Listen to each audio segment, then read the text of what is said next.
নাগার্জুনা। আজকে কথা বলবো তেলেগু চলচ্চিত্রের একজন সুপরিচিত অভিনেতা নাগার্জুনাকে নিয়ে। ভিডিওটি ভালো লাগলে আমাদের পাশেই থাকবেন। নাগার্জুনা।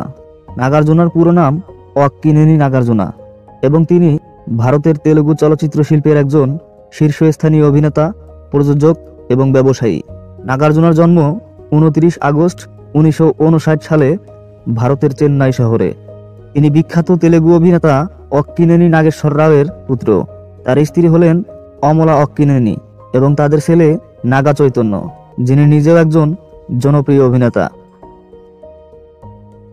নাগার্জুনা 1986 সালে তেলেগু চলচ্চিত্র ভিক্রামের মাধ্যমে অভিনয় জগতে আত্মপ্রকাশ করেন।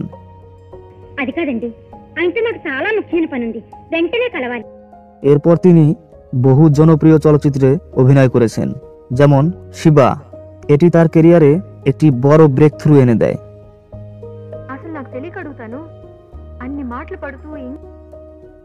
গীতাঞ্জলি জাতীয় পুরস্কার বিজয়ী চলচ্চিত্র।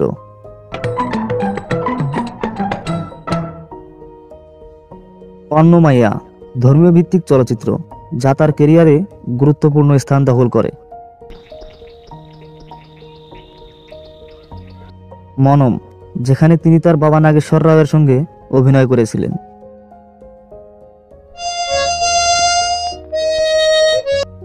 এবং 2022 সালে মুক্তিপ্রাপ্ত ব্রহ্মাস্ত্র, বলিউডে তার একটি গুরুত্বপূর্ণ উপস্থিতি।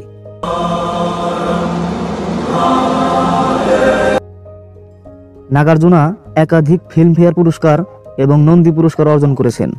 2016 সালে তিনি ভারতের চতুর্থ সর্বোচ্চ অসামরিক পুরস্কার পদ্মশ্রী লাভ করেন। নাগার্জুনা শুধুমাত্র চলচ্চিত্রেই নয়, ব্যবসা এবং সমাজসেবার কাজেও সক্রিয়। তিনি জনপ্রিয় তেলেগু রিয়েলিটি শো বিগ বস তেলেগু এর হোস্ট হিসেবে পরিচিত।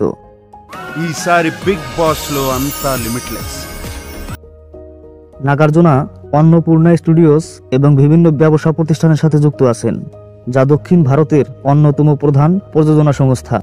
নাগার্জুনা তার পেশাদার ক্যারিয়ারের পাশাপাশি সামাজিক কাজেও যুক্ত।